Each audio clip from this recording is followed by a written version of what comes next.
Hi everyone, this is Tashrita Gupta, your tutor for FR, SBR and Diploma IFRS at WIFI.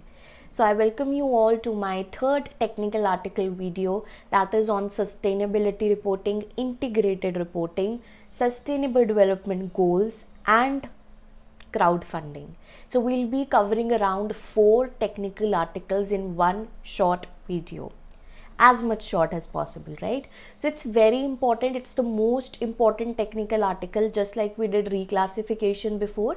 This is also which was asked in your pre-mock exam, and to be honest, it is there in almost every attempt. Sustainability reporting, every attempt. Before I start with this video, let me show you the SBR pre-mock exam so that you get an evidence that yes, it is important for our attempt too. So this is your SBR mock March 2023. As you can see, the C requirement: discuss the benefits of effective sustainability reporting to investors and potential investors in the company, that is Rockstar. Your answer should include an evaluation of the managing director's assertion that the new initiatives and move towards sustainability reporting will negatively affect the performance measures of the company. So this question is basically talking about sustainability reporting advantages, and that is what is the favorite question of the examiner in each attempt. So to know the advantages, we should know that why first of all it is examined, why it is important, then what is included in sustainable reporting, and then we will come to combined advantages of integrated and sustainable reporting. So I'm sure that guys, we all have one such song in our life which we like to sing, and that's maybe our favorite, but we don't know the lyrics due to XYZ reasons. So I believe that this sustainability reporting is one such technical article or one such topic of your SBR which is examiner's favorite. People do write answers in their exams with full confidence, but that is wrong, right? They write wrong answers and then they expect good marks, which is not possible because we have limited knowledge. When it comes to reading a technical article, you guys lose the focus. Your mind is somewhere else, and when you're reading it, you're not actually absorbing that information, which is why I'm making these videos. It was very simple for me to say that read it on your own. It's not a tough article, but the point is you guys don't focus, which is why visual aid video lecture becomes an important aspect. Okay, now let's read it out, what actually I've created as notes for you for sustainable reporting. As usual, I will share this file in the description box. Now, as I said, why sustainability reporting is an important thing for us. So they said that in April 2021, which is a very recent past, there is a sustainable reporting project going on, because of which the ISSB, which sets all the IFRSs, they have set a new board, or they have planned to set a new board. They're planning, they've not already done it, but it's on their plate that yes, we will do it in very near future. Now this board is ISSB, which is International Sustainability Standard Board, right? So ISSB is to be now a part of ISSB. So they are saying that to constitute or to set up this board, we will have to focus that what are the goals of this board. Whenever you bring in a new family member, or whenever you bring in a new board or a body to any framework, you need to analyze that why is that board or that new member needed. So what is the focus of this ISSB? Because of this ISSB, this is your current issue also, and it is in your technical article also. So no need to bifurcate, ma'am, with that it is technical article or it is current issue. It is both, doesn't matter. It's a topic, if the name of the topic is same, whether it is in current issue or technical article, the content is same. Just like when the name of the model, when you are making your IFRS is same, the content and the rules of the model also remains the same. So what is the focus of ISSB? Let's quickly look at that. First is that they want to focus climate related disclosures. They want companies throughout the world globally to actually, when they present their annual report, to include climate related disclosures, because this is a world issue, this is a global issue, isn't it? Climate change. If you don't know about this, let me give you a brief insight into this. The global warming is increasing, which is why there was a Paris Agreement in 2020, and all the countries, they made certain goals that by this time, I think that was till 2023 only, or I don't know the exact year, but by this time we will reduce our pollution, or we will reduce the environmental damage that we are creating. So they were saying we will come to net zero emissions. So all the countries had agreed to this.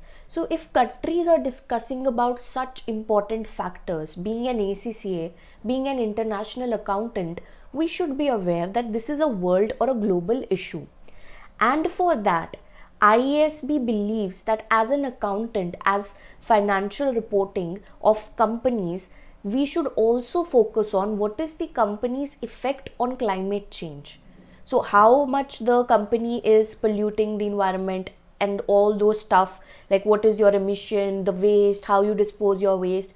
So all these climate related disclosures, or because of the climate, all the things that has happened to your company, as we have covered in our current issue video when I talked about floods, natural disasters. So all these things are to be included in our reports. So the focus of ISSB is to set a standard, a proper, fixed, consistent standard for all the companies around the world to make these climate related disclosures.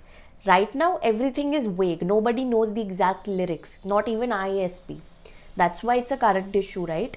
So ISSB doesn't know it, we doesn't know it, but we just know this thing, that yes, there is a need for a board which can actually channelize and create consistent standards on sustainable reporting. So for that, they are planning to create ISSB, which is why this article, this issue is important for our SBR. So climate related disclosures. Then to consider, the company should consider ECG factors. So ESG factors, sorry. So that is environmental factors, social factors, governance factors. So how environment is affected by that company which is in that industry, how social or society is affected by our decisions, by our operations, what is our governance, how are we impacting the people. For example, environmental, waste disposal, pollution, emissions, etc. Social, society, you take resources from the society as a business. You take all the inputs from the society, whether it's natural resources, whether it's human capital, everything the society gives us. So it's the obligation of a business to give back to society. In terms of what? In terms of maybe employment, maybe not, polluting the environment, creating good impact. So all these things are societal, you can say, obligations. Governance, how you are directing and controlling your company, that's what governance is. See, I'm just explaining, this is not something to be written in your answer. So I'm just trying to explain you these three factors. If you just mention ESG, that's enough. So governance is that how are you directing and controlling your business. So if my direction and control is good, I will be leaving a positive impact on the society, my employees, right, my stakeholders. So ESG factors should also be disclosed in our reports. We should not just report our P&L, balance sheet, cash flow, and the changes in equity and the notes, the disclosure notes. We should also report non-financial information, which is why we are talking about sustainable reporting. So which should include climate related disclosures, of course, which should include ESG factors, of course. So why we need ISSB? To provide globally consistent and comparable standards. And why do we need consistent standards? What is the issue with the current structure? Currently we have GRI, that is Global Integrated Reporting. So GRI is basically there's a full body which has created certain standards on integrated reporting, that this is how you're supposed to report integratedly, where you're talking about non-financial information also. But the point is, it is principle based. What is principle based? You might do it, you might not. So it's left up to you. Left up to you. Not mandatory, voluntary, right? So why ISSB is required? Even because there is GRI, even because there are so many UNGC, you need not know these things. There are so many guidelines on how to report a good sustainable report or integrated report. So why do we need this ISSB, an extra thing? So that we can give consistent, comparable standards which can be mandated by the regulatory authorities. Currently what is happening is there is global fragmentation. Understand this word. India is reporting their integrated report in a different format. USA is reporting their integrated report in a different format. Every country have their own rules, and even some countries like in India also, and not in US but in other countries, it's like up to you. If you want to do integrated reporting, do it, or you can skip it also. So the point is, there is a global fragmentation. And as an ACCA, we are working in 180 countries, right? So we should be at least creating some kind of consistency, so that we can compare the results of a company in USA with the results of a company in UK. So there is a global fragmentation currently which we need to overcome. And for that we need set standards. So this will also increase the public trust, isn't it? If I actually make, you can say consistently, if I post on YouTube, consistently if I'm teaching SBR, and that will increase the trust that yes, the tutor is present to take our doubts, right? So that is public trust. So similarly, if consistently all the companies are reporting their non-financial information, people will trust them, that they're not just reporting their profits. We were already very suspicious about whether the profits reported are true or not. Now if the company gives us non-financial information also, the investor will be happy AF, right? So that's why public trust increases. Better disclosures to investors. So everything that we do in SBR has an investor perspective. Everything we do is for the investor, whether the current investor, potential investor. So why do we need to do this ISSB thing? To decrease global fragmentation, to increase public trust, so that we can provide better disclosures and the information becomes comparable and verifiable. So this is the need, plus if I reframe this, these can also be known as advantages of ISSB, advantages of ISSB, and up to some extent advantages of sustainable reporting as well, even though we will cover them a little bit later. So I hope you guys are clear till here. So that is what sustainable reporting is. So if I have to tell you about what is sustainable, the word sustainable is everything related to environment. We have so many resources, natural resources, we have the financial resources, we have certain capital, social, human, manufactured. So all these resources have to be used by our generation in such a way that we properly utilize them and leave it for the upcoming generation also. You guys might not be knowing it being accounts students, but this is a very big global issue going on in all the countries, G20, best of the developed countries. This is the most talked about topic. They all are working in this direction so that we can, reduce the global warming, we can overcome the climate change. Our temperature has increased by almost 1 point something degrees Celsius. Every year it increases. So that's a bad thing, right? So for that, we need help from the industry too. We sitting at home are creating global warming, of course, by using air conditioners, etc. But the companies, the businesses, the manufacturers, they are doing it at a large scale. So they need to work more than individual people. And of course, individually also we need to reduce it. So that's not an environment class, but environment is linked to accounts here, right? Now, we need to understand that what are the factors which investors are interested into. See, we are here to learn about investor perspective. So the factors which may be of interest to investors are animal welfare.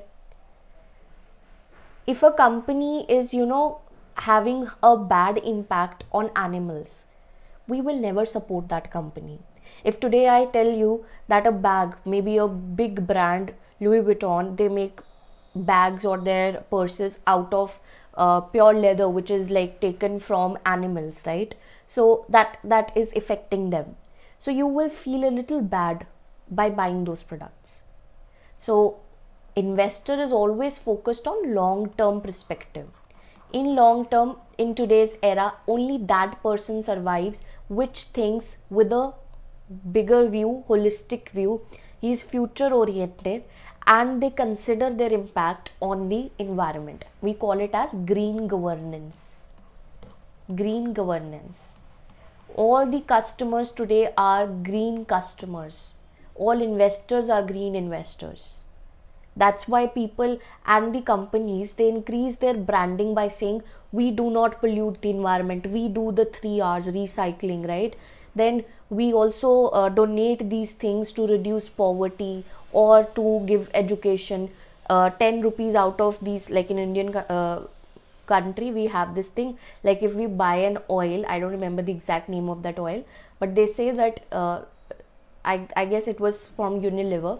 So they say that out of the full cost of that oil, 10 rupees will go for charity, for the education of the poor class. So these days investors are not more just about profit. Profit is short term. In long term, if you have these factors in your business, they will increase your profit automatically. Then arms. Does the entity or any entity within its group manufacture or supply weapons? So that is bad for any country, right? That has an impacts, of course, that would affect the investor. Emissions. How much are you polluting the environment? Do you monitor your emission? What do you do to reduce the harmful emissions such as carbon dioxide? Energy. Is the entity committed using renewable energy? What kind of energy? Solar energy are you using, or are you using electricity? You're wasting countries' non-renewable resources. What exactly are you using, right? So that matters as well. Then marketing. Does this entity do irresponsible or offensive marketing? If today sitting here I say, oh, I'm the best teacher, but that teacher is bad, that is irresponsible. Everyone is equally good. It's up to the student who they like to study from. So marketing is also important. It shouldn't be too much, it shouldn't be too offensive or too misleading, because that is something which is against the ethics of a person. Then remuneration. What are you paying your employees? What are your highest and lowest paid? Are you meeting minimum wage requirements? Are you not exploiting your employees? So that matters to the investor too. Supply chain management. From where are your goods coming? This is all, no need to learn them. This is all general theory which we are understanding. You listen to this lecture, you will grasp many things and you will be able to frame your answer. Supply chain management. From where are you getting your raw materials? So have you have high ethical standards? There are certain people who are resellers. If you are, you will be able to relate. You create your brand on Instagram, on YouTube or wherever, and you take your goods from a bad manufacturer, which are not good quality products. Then you do good marketing and you sell those bad products. So your supply chain is bad. The person from whom you're getting that finished good is not a good quality product. So that is what they're saying. Investors are related to that also. Then tax. What are your tax avoidance scheme? You cannot avoid tax. You can reduce it by actually doing some tax planning, but you should not be evading tax, right? Then transparency. Does the entity make enhanced disclosure about its social and environmental impact, as I told you? Treatment of workers. Are working conditions safe and humane? So all these factors, they are in interest of the investors. So investors will look not just at how much profit you are making, how much you are earning as a business. They will look at all these factors. So if this is good, then of course your company has a bright future. But these are not reported by our financial statements. Who is going to tell about all these factors to the investor? Now the investor, if I want to invest in, let's suppose Reliance, I won't go to actually any other competitor of the Reliance or any person who know Reliance and ask them, oh, are they good to the society? Are they good to the environment? I need verifiable information from Reliance itself. Investors don't have that much time that they will get into introspection or investigation of a company. They want financial statements, plus in that they want non-financial information like this, right? So non-financial information is needed, which is what we call as sustainable reporting. So if a company reports many such things, that is known as sustainable report, and that process is known as sustainable reporting. And now you know why it is a current issue, because the ISP had set ISSB. You know the focus of ISSB, and now you exactly know what you are supposed to write if a question comes up, that why sustainable reporting is important. So I'll talk about the advantages once I discuss integrated reporting with you as well. Okay. Now come to this. They say that sustainable development goals are a range of 17 goals agreed by UN members that includes no poverty, zero hunger, decent work, reduced inequalities, and responsible production and consumption. Some of these will only be achieved through cooperation of industry, that is business. So because we have sustainable development goals, that are 17 goals, you can learn them, not all 17 but few of them which are written here, and that's why we need sustainable reporting.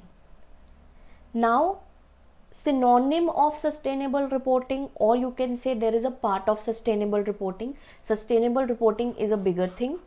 A part of it is integrated reporting. Like I told you sustainable reporting, why it is needed. And you know, because investors are interested in so many things, so we need to report sustainably. We need to report non-financial information as well. Now how can we report it? That is what we call as integrated reporting. So integrated reporting is what? Concise communication about how an organization's strategy, governance, performance, and prospects in the context of its external environment lead to creation of value in short, medium, and long term. Let's decode this. What is my strategy for long term? What is my direction and control? How do I conduct my business? Am I too harsh on my employees? Are my terms and conditions very suffocating for the employee? Am I torturing them? Then what is my performance? What's my profit? Am I able to give employment to people? What are my prospects? Not just current, but what is my future budget, my predictions, right?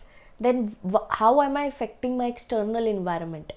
So all these factors will lead to creation of value in short and long term. What is creation of value? When your share price will rise, you're creating value.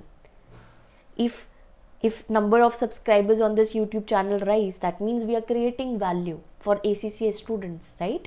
So same way, we are creating value in the business also. If the price rises, we are creating value. That's why people are ready to pay more. So understand this. This is a table that I've taken from KPMG website. So let's look at it. Let me just a little bit increase the size. Okay. So how do you apply integrated reporting content elements?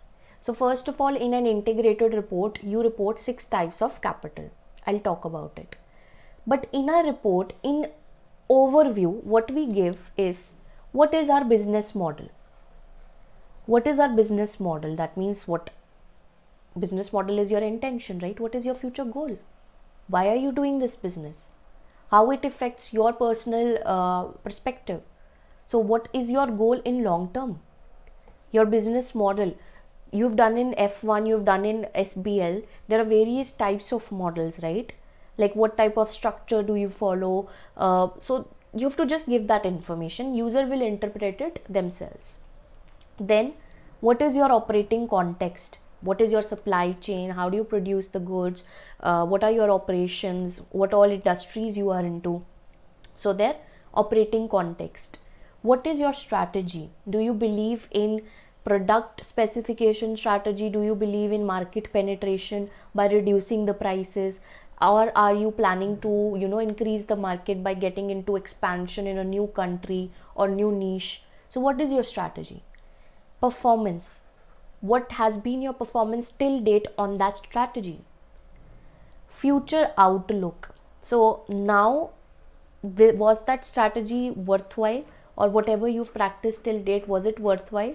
And now what will be its future outlook? What are you going to do with this in your upcoming years? Governance and remuneration, again I told you, how are you impacting your employees? So this is what we do in our report. This is what we report through 6 types of capital in our report. Then readers, why do they need this information? So that they can understand what value will you create in long term, medium term and short term. Then what is the stewardship? What is stewardship? Taking care of the asset. Taking care of the asset. So how the management is taking the care of the assets of a shareholder. So what is their stewardship, right? So we report 1, 2, 3, 4, 5, 6 things like this: organization, business model, operating context, strategy, performance, future outlook, and governance and remuneration, to look how the company is creating value in long, short and medium term, and to assess what are their stewardship skills, how well they are managing shareholders or investors' money, right?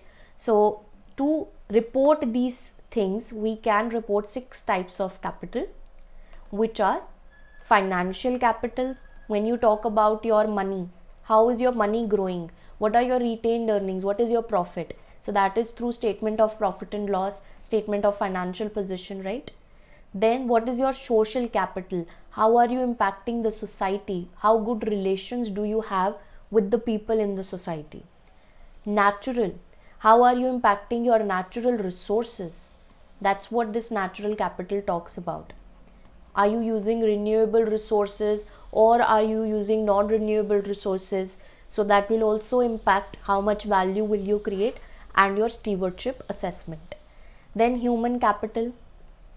So how are you treating your stakeholders? So some companies are very bad at customer service. Some companies are very bad at employee treatment. They're torturing the employees.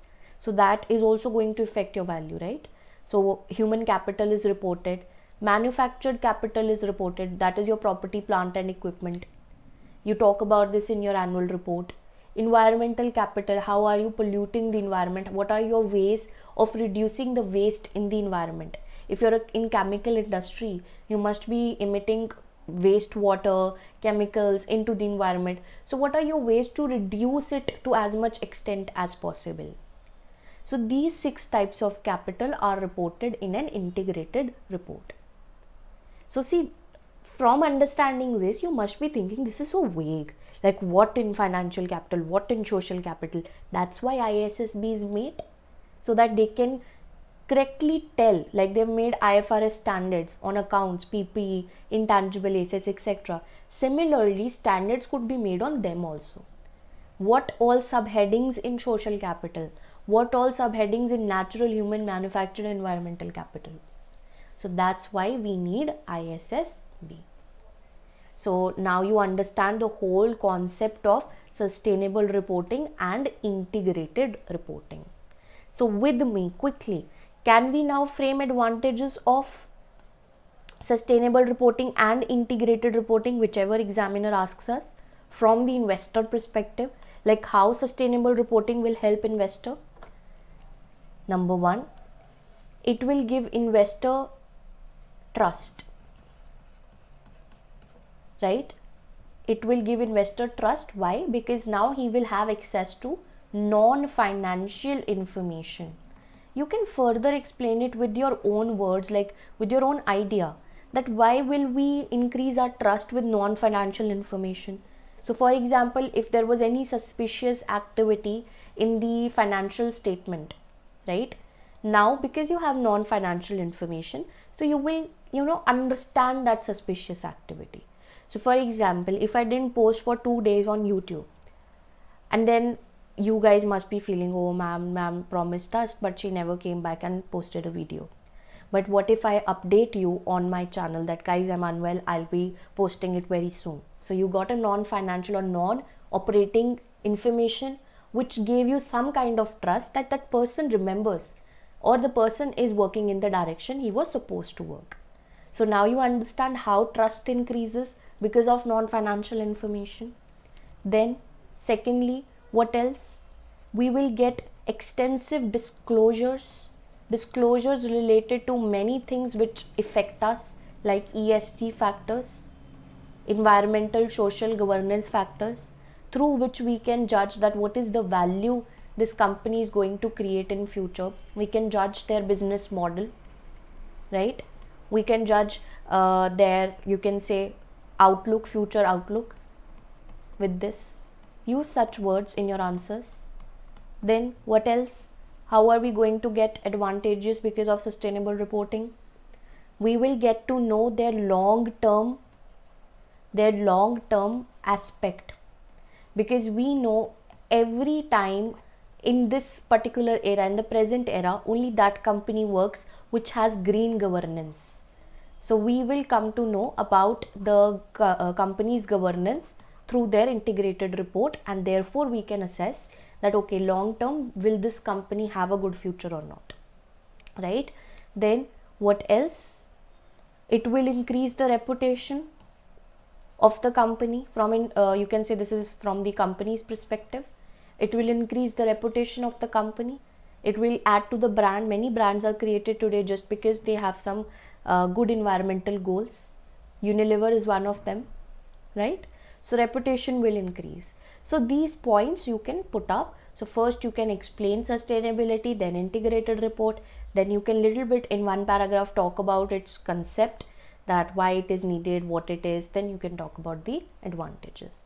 If by chance they ask about the disadvantages, it's complex, it's costly, it's vague, there are no consistent standards, that's it. So I hope you understand integrated reporting and sustainable reporting, and I believe that I have up to a certain extent tried to mend your lyrics of the favorite song of the examiner. So now let's look at crowdfunding quickly. That's a very short and cute technical article, lesser important as compared to reclassification and sustainable reporting. So crowdfunding, they say it's not something new. It is just that it is asked in a new thing, asked in a new way. For SBR students, we already know everything. I will tell you how. Crowdfunding is startups. I'm sure you all must be watching like shows like Shark Tank, right? Where startups come and they raise funds. Some sharks say that we will give you in equity. If they found that business very good, they will take their stake and give the money. So they will get financed through equity. So for equity financing, that means share is issued. Share issue, which standard applies? IFRS 9, right? So you will, it is an equity, so IFRS 9, IS 32 applies to it. Then if someone gives loan to us, if we are startup, they say we don't believe that much in you, so we'll give a loan to you. So in that case, what will apply? Again, IFRS 9, that is our financial instrument, right?